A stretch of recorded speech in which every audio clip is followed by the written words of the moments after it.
From UFOs to psychic powers and government conspiracies, history is riddled with unexplained events.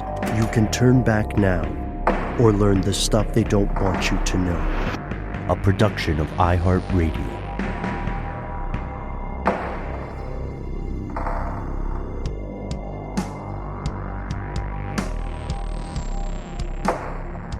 Hello, welcome back to the show. My name is Matt. My name is Noel. They call me Ben. We are joined, as always, with our super producer, Dylan, the Tennessee pal Fagan. Most importantly, you are you. You are here. That makes this the stuff they don't want you to know. We always say it because it's always true.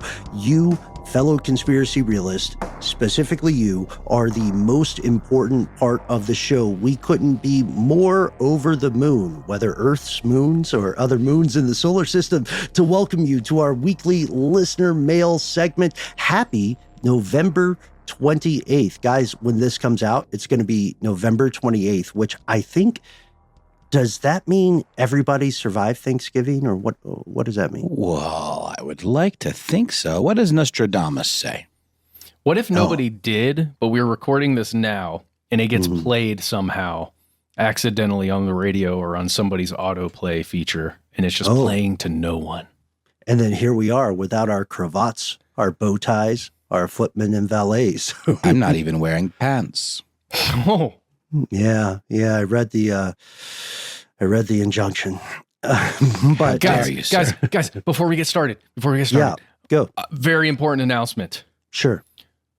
Somebody we know just got appointed to be the administrator for the Centers for Medicare and Medicaid Services. And I couldn't be more excited.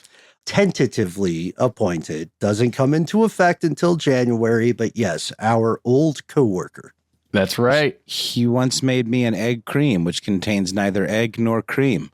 Dr. Mehmet Oz. Yes. Mm-hmm. Oh, we know this guy from back in 2007. He's just Mehmet to us.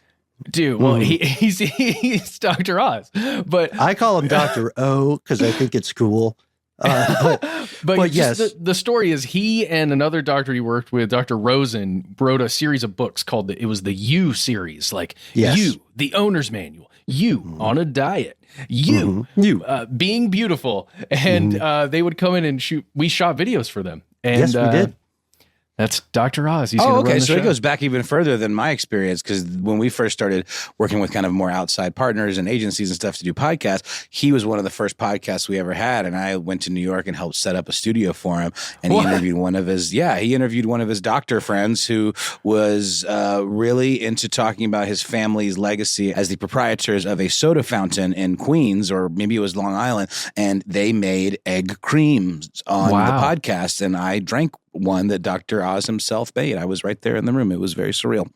So what we're saying, folks, essentially is, aside from our parent company, Illumination Global Unlimited, we are super plugged in, which is part of how we figured out the truth behind TV court shows. We're going to pause for a word from our sponsor. We're going to dive into this, and thank you /ooh, I'm so mad at you, to all the people who wrote in with some great puns as well, which we'll get to at the end. But before we do any of that, have you ever found yourself in a kangaroo court? So we'll pause for a word from our sponsors, and then we'll learn more about the idea of a kangaroo court.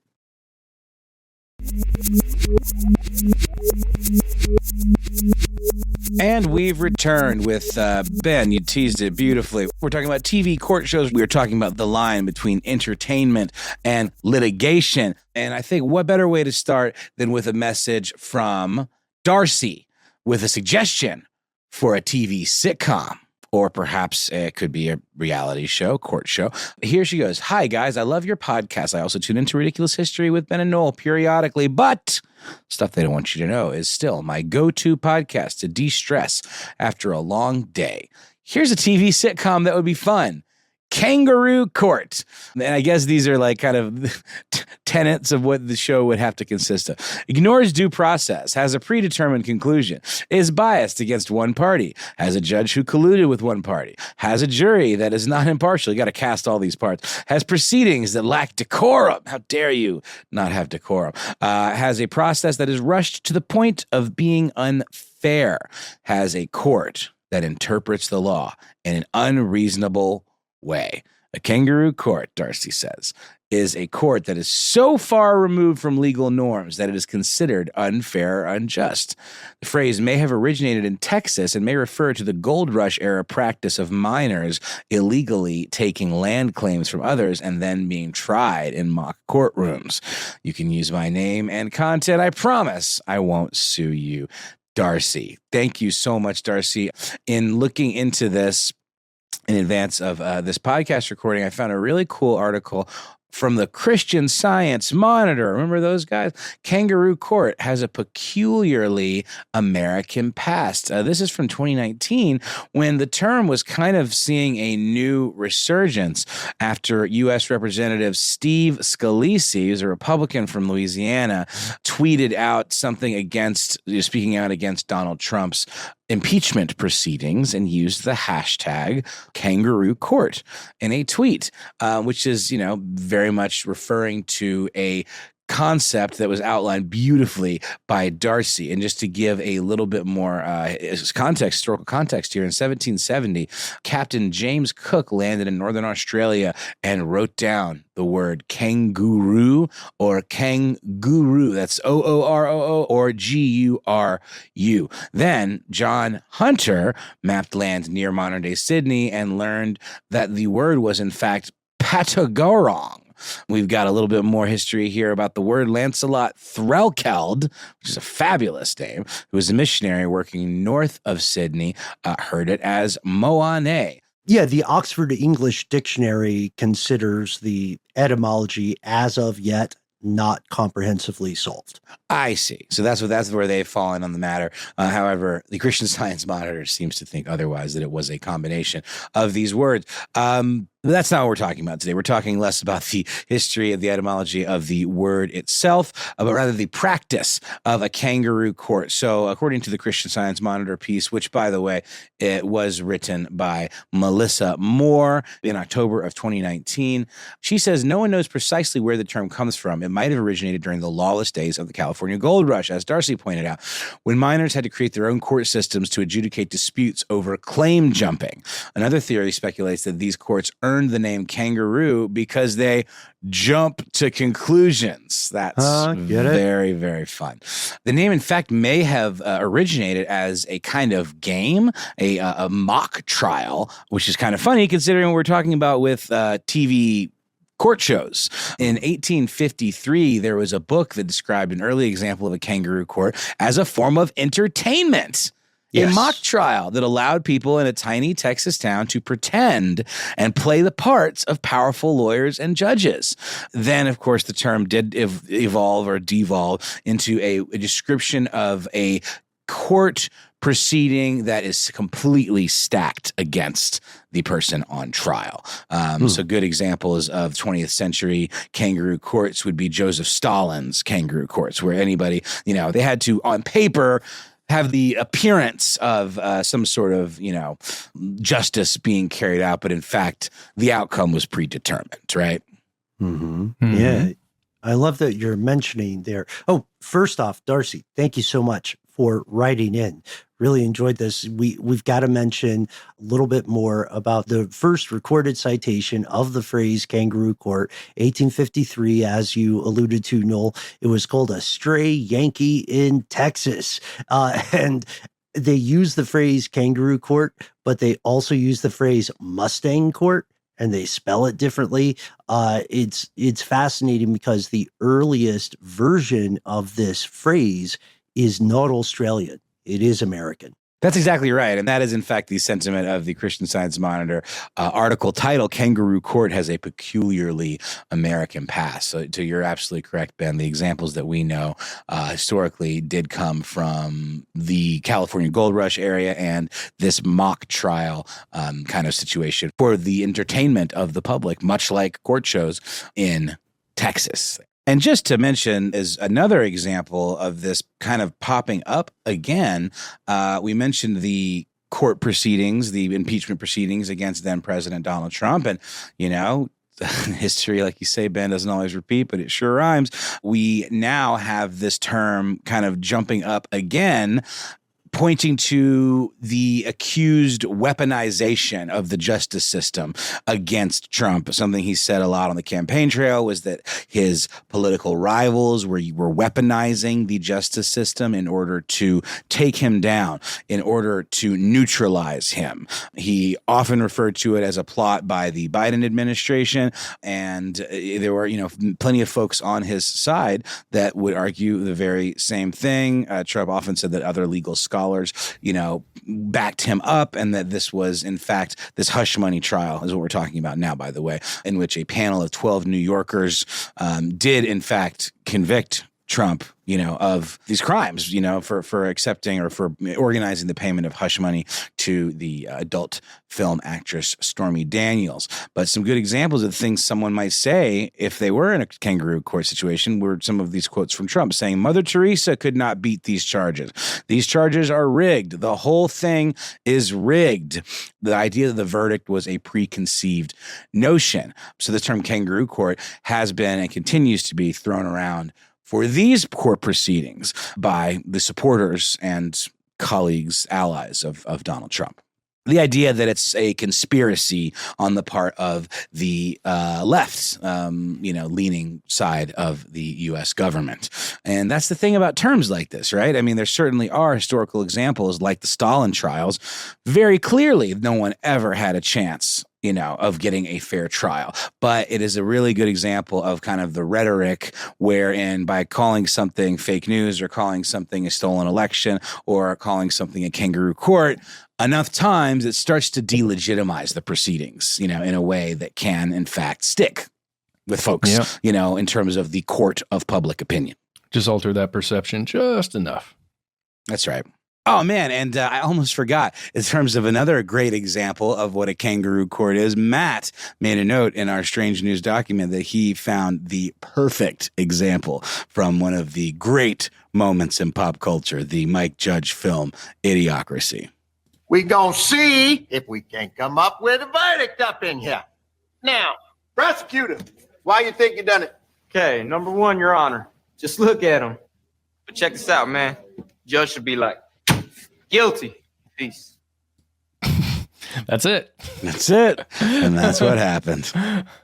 So huge thanks to you, Darcy, for bringing this up, because I do think it's a very interesting thing that some people maybe have heard the term but weren't aware of the history and really the kind of cultural relevance, because it is very much something, we do live in interesting times. And now that we do have Donald Trump as president again, he has claimed to go after his political rivals. So I do tend to wonder if we may start seeing some Stalin-esque kangaroo courts on behalf of the Trump administration against folks who he sees as having persecuted him in the past. Let's take a break, hear a word from our sponsor, and then come back with more messages from you.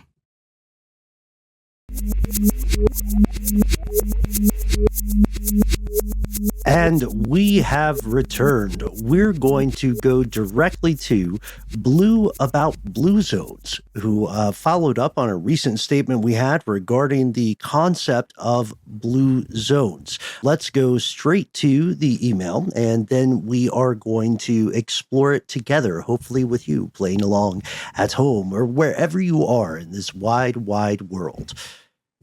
Blue about Blue Zones, you said, in the recent episode about the Amish abuse scandal, you made reference to the blue zones of the world, where people are known to live longer, and added that community is a common variable in these blue zones. You know what else is a common variable? Fraud, deceit, lies, allegedly, A researcher named Dr. Saul Justin Newman recently won an Ig Nobel Prize for his research debunking blue zones, claiming that the secret to an exceptionally long life is actually a lack of paper trail and plenty of pension fraud. This is me, says Blue About Blue Zones, leading you to the edge of the rabbit hole. I could not be more pleased with this, fellow conspiracy realist. Blue About Blue Zones, thank you so much. We learned about this idea a long time ago in our pursuit with our alma mater, How Stuff Works. Blue zones, what do you think, guys? The best way to describe them is the idea that there are a couple of communities, a handful of communities across the world, wherein the average person, the average human being, has a much higher chance of reaching the age of 100. Does that sound about right? Yeah, or at least having an elongated lifespan of some sort, right? Longer than surrounding areas and averages for like a country or something. Yeah, and before we go into what you're saying, Blue About Blue Zones, and I love that description there, Matt. Please know, folks, there are a purported 4 to 7 places like Okinawa or Sardinia in Italy. Okinawa's in Japan, technically. Loma Linda, California, or of course, Costa Rica. You'll also find areas of New Jersey cited as blue zones. And for the casual reader, this can seem like something incredibly cool, super fascinating. Like, what if there is a place in the world that you can move to, and just by living there, you will have a higher quality of life and you'll have a longer quality of life experience, right? So a lot of people, like, the average age of death varies country to country. It's higher in developed countries than it is in underdeveloped countries, but the expiration date for the average person in a country doesn't factor in like the good times. You know, how long are you hale and hearty and walking around and having adventures versus how many decades do you spend sipping that pea soup through a straw? No, you're right, Ben. As long as you're increasing the quality of life, as you said, and not just the length, then these are great. 100%. And it's not me being right. We've talked about blue zones, but we're not qualified experts studying them. This is why the research by Dr. Saul Justin Newman has rocked the assumptions about blue zones on their foundations.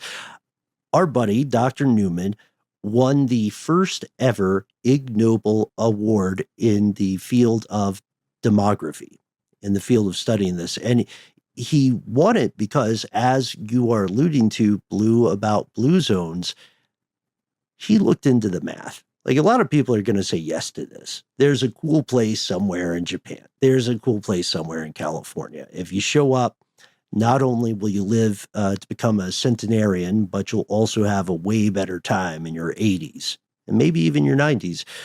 Unfortunately, when he looked at the research, he found a lot of it was based on optimism, maybe, or willful ignorance of things like the government records of birth dates and death dates.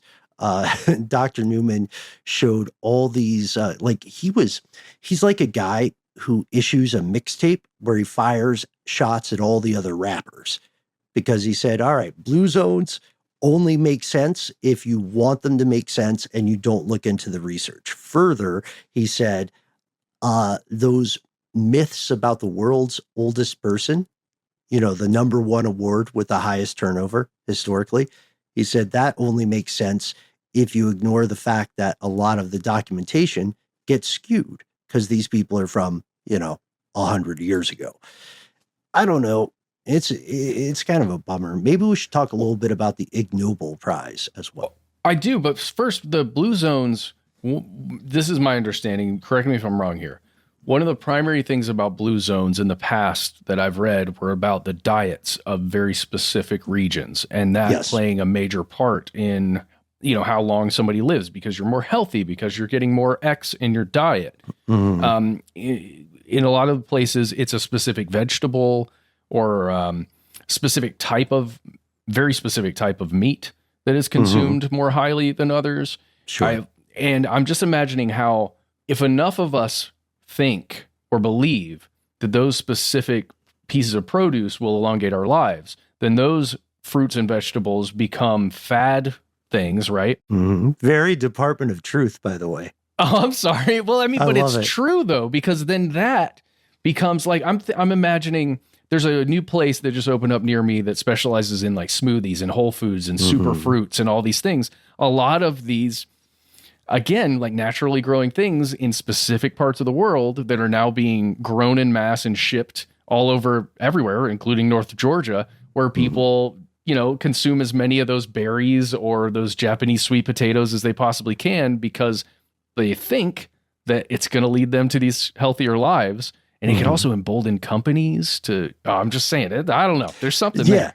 Wheels within wheels. Not to be too Charlie Day about it. I need more red strings on the back. I need to decorate this place where I record. I look like a serial killer. Anyway, you're absolutely right, Matt, because the typical factors for what creates a blue zone would be a local diet, right? Or a whole foods diet, you would call it, right? And the Mediterranean diet is a great example of this. It's higher in vegetable matter. It's a little lower in carbs.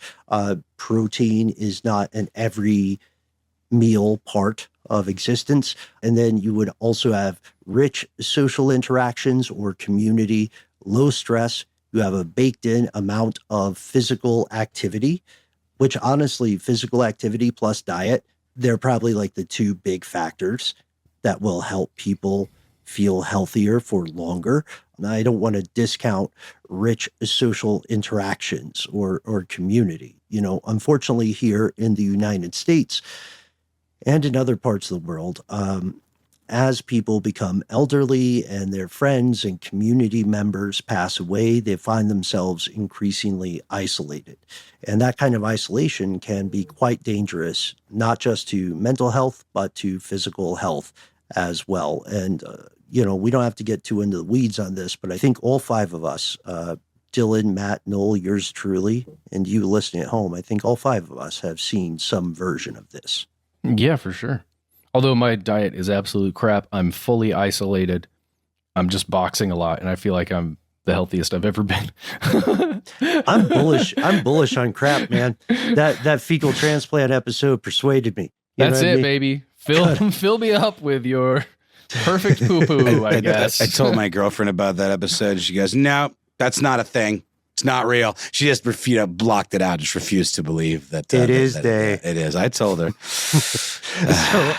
So we'll sew this up too by mentioning the Ig Nobel Prize. Please check out the excellent episodes by our pals over at Stuff to Blow Your Mind about the Ig Nobel Prize. It is a satirical prize. It's kind of twisting the cheeks or a little attaboy to the Nobel Prize, which was funded by the guy who made up dynamite and later felt bad about it. That's the best log line for the Nobel Prize. Wait, for the Nobel or the Ig? The Ig Nobel makes fun of the Nobel Prize. Okay. And the Nobel Prize only exists because that guy killed a ton of people by inventing dynamite. But he also made mines happen, to get all the iron. Great point. Yeah. The actual facts, shout out to our pal, Lauren Vogelbaum, credit where it's due. The actual facts Nobel Prizes are 5 separate awards that are meant to acknowledge advances in humanity's weird long-form game of improv, primarily to assuage the conscience of Alfred Nobel, who, again, through his inventions, killed a lot of people.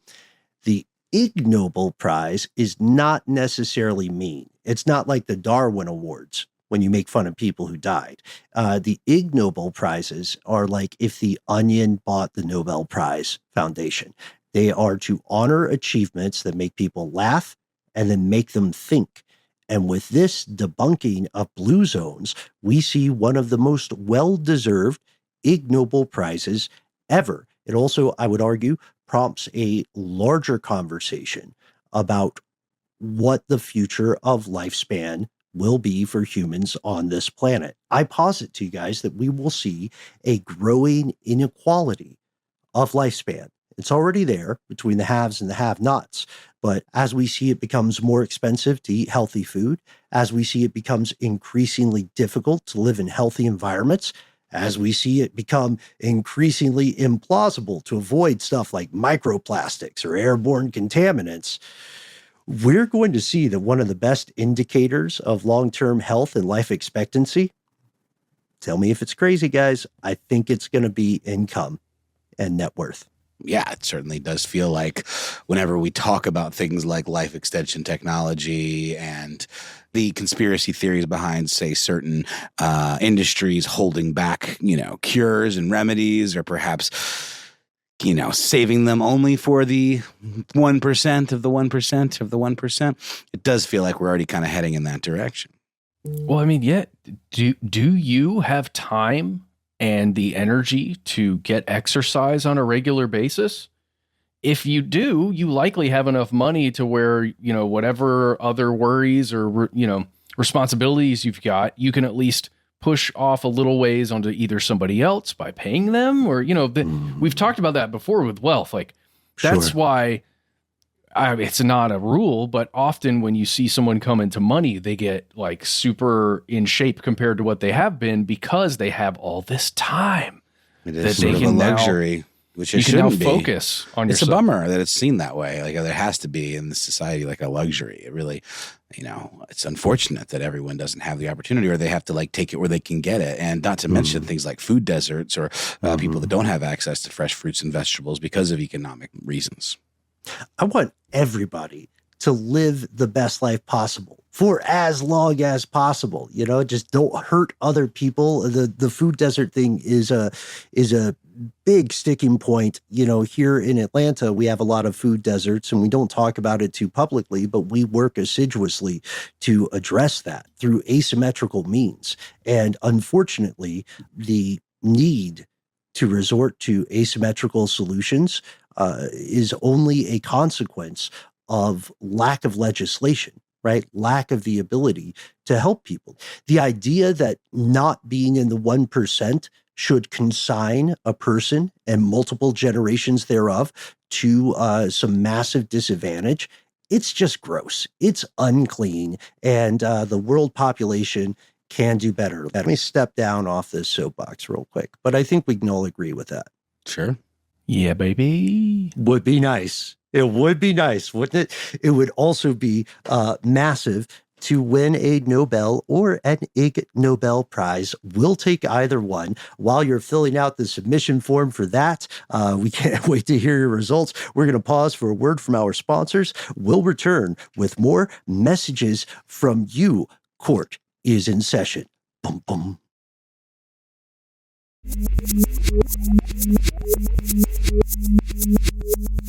And we've returned, and we're going to be reading a story that was sent to us by Beefy. This is a fairly long one, guys, so if you don't mind, let's do this together. I love it when we do that. Shucks. Yeah. I will start us off here, and this is just a note about the story from Beefy. The names have been changed to protect the innocent. Even though we're not sure if Beefy already changed the names, we just changed them one more time. So so nobody is getting in trouble for anything. It's not short for Beefjamin, folks. So No. don't try to go forensic. We've got this covered. That's right. Here we go. Hey guys, this is Beefy. I'm in Denver, been here since 2001, but I grew up in Boston. I'm 46 years old. I borrowed some money from my friend and his live-in partner some time ago. Let's call them Craig, my male best friend for 15 years, and Betty, his female girlfriend at the time. They lived together. She had a young son of 5 or so that lived with them part-time. Betty was an adult dancer, which is only relevant because of this stupid court show. You continue there, Beefy.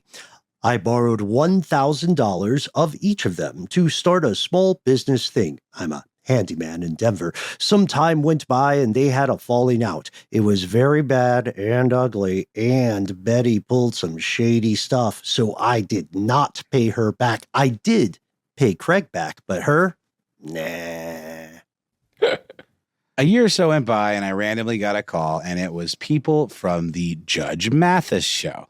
They said, "Do you want to be on TV about your case?" I was like, "Hell no, MFing no." Then they told me that they pay the judgment if I go on the show. And I was like, "What? Why?" And they said, "It's the only way some people will agree to it."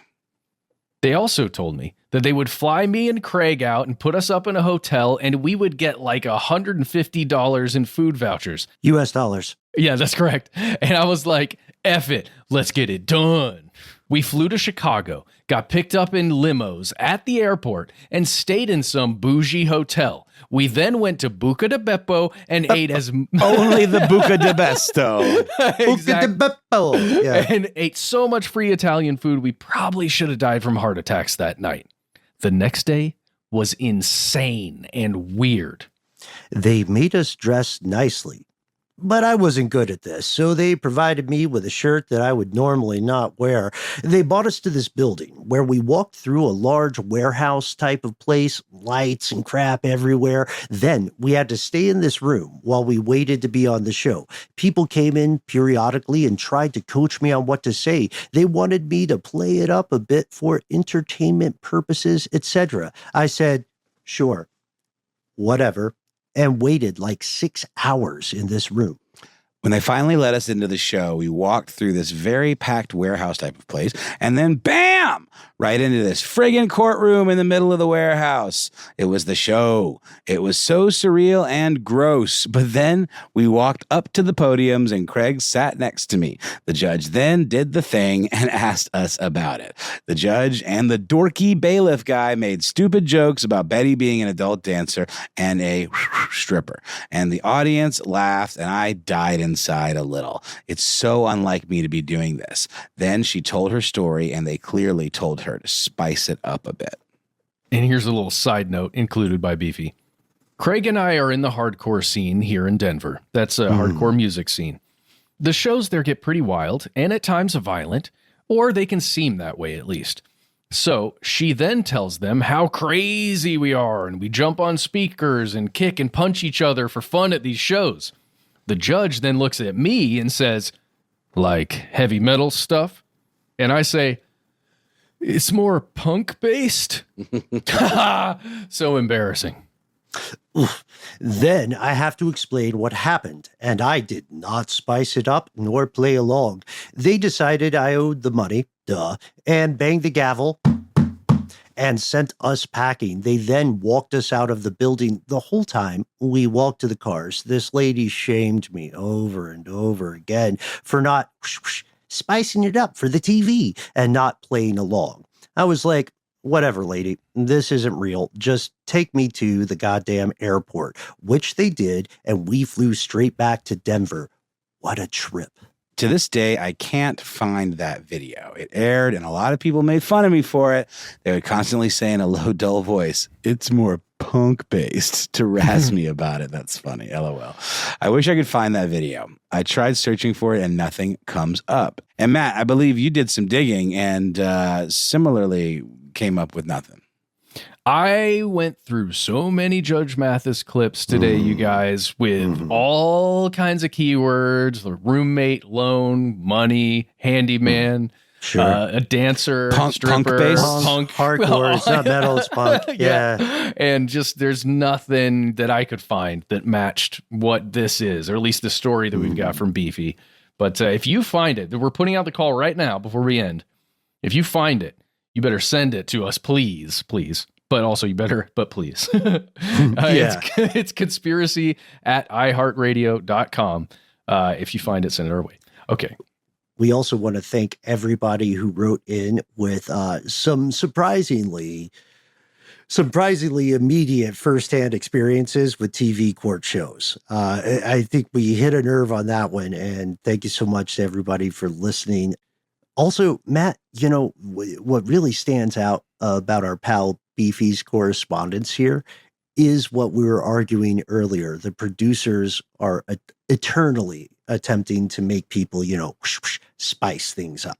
I think I've probably mentioned it on the show before because it's too stupid not to have, but I did help actually on a pilot for a reality show with the unfortunate title, The Underground Runway. I don't think it ever got picked up, but it was basically about a bunch of bougie Buckhead women, which is like kind of like a affluent neighborhood here in Atlanta, starting a fashion brand in their basement, and they called it The Underground Runway, which I just think is very unfortunate. But the producer of it was just more or less telling everyone exactly what to say in those testimonials, coercing at the very least, oftentimes straight up scripting for them.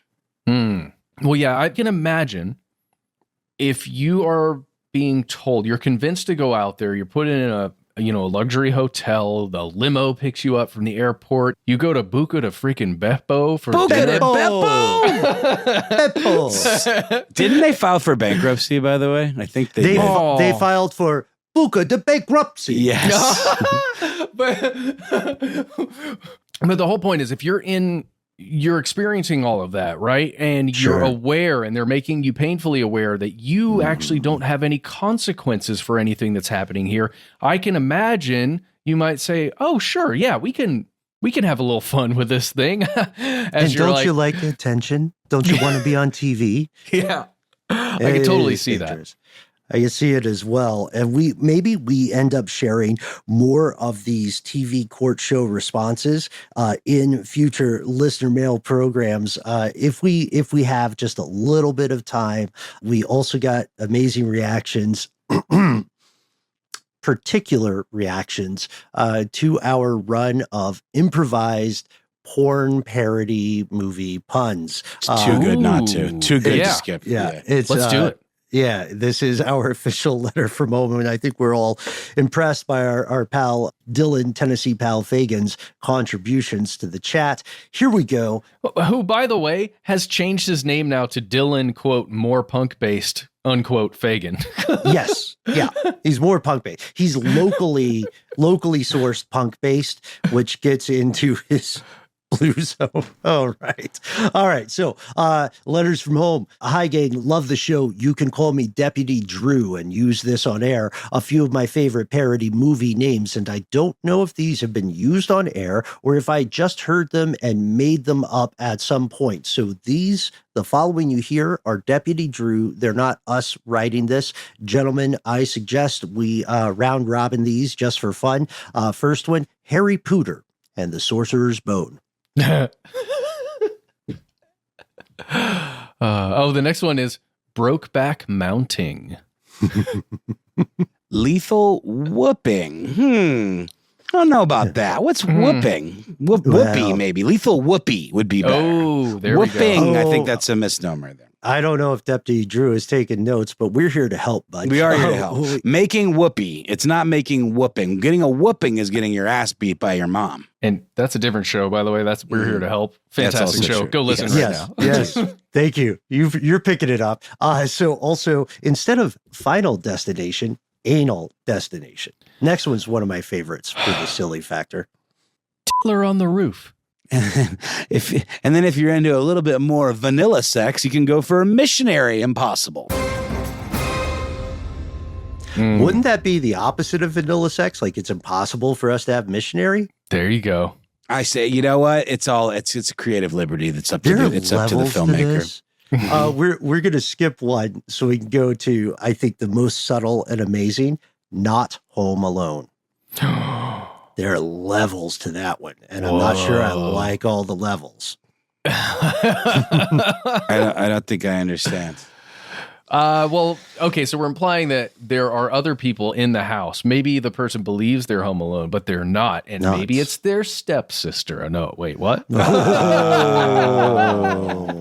You dirty dog. Again, we're reading these contributions from our pal Deputy Drew, who has worked on this for a long time.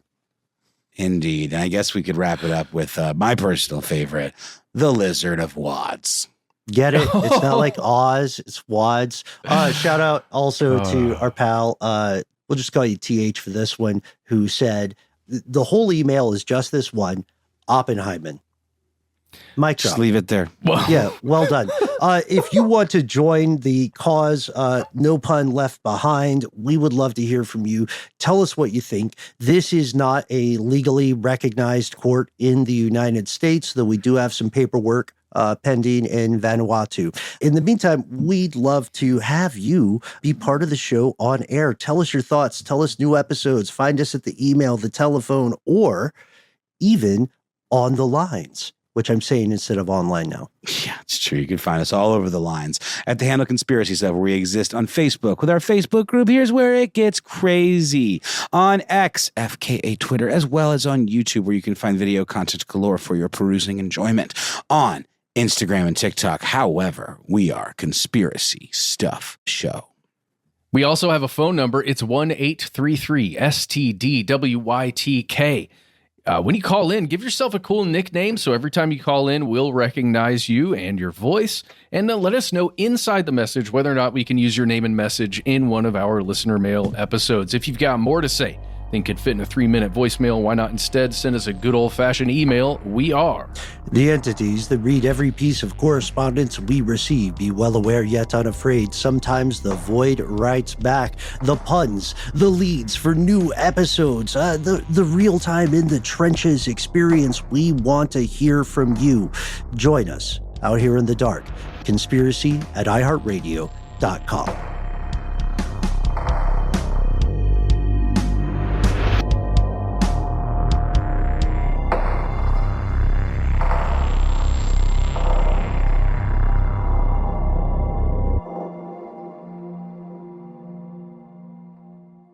Stuff They Don't Want You to Know is a production of iHeartRadio. For more podcasts from iHeartRadio, visit the iHeartRadio app, Apple Podcasts, or wherever you listen to your favorite shows.